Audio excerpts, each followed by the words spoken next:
ایرانی دارالحکومت میں متعدد دھماکے سنے گئے ہیں۔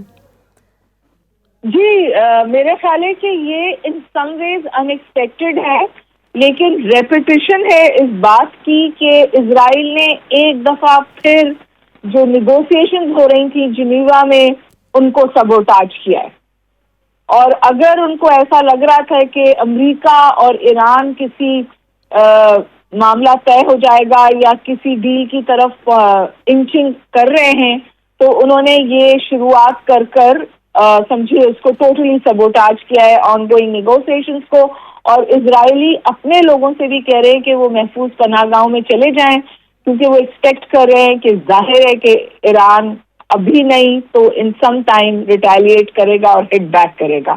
اور میرا خیال ہے کہ جو اب کانورسیشنز ہو رہی تھیں وہ سبوٹاج ہو گئی ہیں۔ یو ایس بہت ڈیفیکلٹ پوزیشن میں آ گیا ہے، کیونکہ ظاہر ہے ایک بہت اسٹرانگ زیونسٹ لابی ہے یو ایس میں جو اسرائیل کے دفاع کے لیے کسی حد تک بھی جاتی ہے، اور جب یہ غزہ کے ساتھ اسرائیل کانفلکٹ میں تھا تب بھی وہ تواتر کے ساتھ کوشش کرتا تھا کہ امریکہ اس کا ڈائریکٹلی حصہ بن جائے۔ انہوں نے 2 دفعہ امریکہ کو اس جنگ میں گھسیٹنے کی کوشش کی تھی، ایک دفعہ امریکہ روپن بھی ہو گیا تھا، اسرائیل کے جواب کے بعد وہ اوور نائٹ میڈیٹر بن گیا تھا۔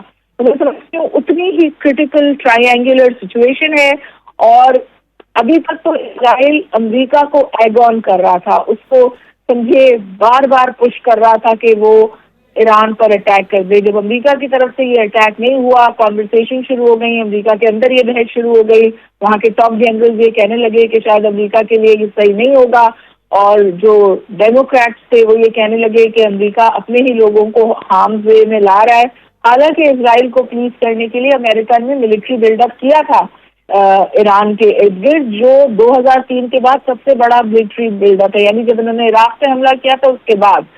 لیکن اسٹریٹ آف ہارمز اور دیگر چیزیں جو روک رہی تھی امریکہ کو، اس پوری صورتحال کو سبوٹاج کرنے کے لیے اسرائیل نے یہ حملہ کیا ہے۔ ایک تو جنگ میں سے توسیع ہوتی ہے، غزہ سے سمجھیے فوکس ہٹتا ہے، اور امریکہ ایک بڑی بند گلی میں چلا جاتا ہے کہ اگر وہ اسرائیل کی مدد کرے تو بھی مشکل اور مدد نہ کرے تو بھی مشکل۔ اور اب امریکہ کا کیا کردار ہوگا؟ کیا وہ یہ جنگ رکوائے گا یا وہ اس جنگ کا حصہ بنے گا؟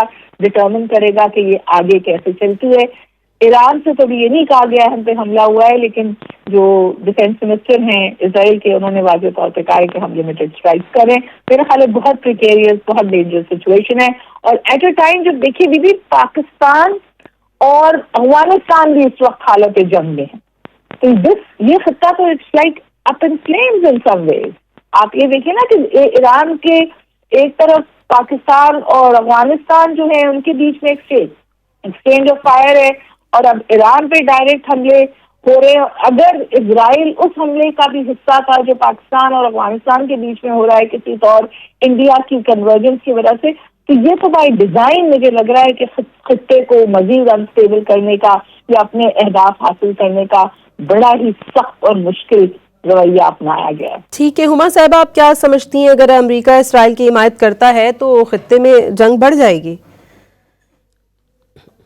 ظاہر ہے جی بڑھ جائے گی۔ اب ہمارا سب کا فورگون کنکلوژن یہ تھا کہ Iran will not go down without a fight, اور آپ نے ایران کو بھی کونے میں کر دیا ہے نا۔ اگر آپ کسی کے ملک پر حملہ کر دیں گے تو وہ جواب تو دے گا نا، جبکہ وہ نیگوسیشنز کے لیے تیار ہے، کمپرومائزز کے لیے تیار ہے، جنیوا میں ایک ٹیم بیٹھی ہوئی ہے، اور اس سب کو برائے طاق رکھ کے آپ نے ایک ڈائریکٹ اٹیک کر دیا اس ملک پہ۔ تو آپ بتائیے کہ کیا صورتحال ہے؟ صورتحال تو مخدوش ہے، اور اسے کوشش کی گئی ہے اس حد تک پہنچانے کے لیے۔ بہت شکریہ۔ ٹھیک ہے، ماہر بین الاقوامی امور ہما بقائی صاحبہ ڈان نیوز کو وقت دے رہی تھی۔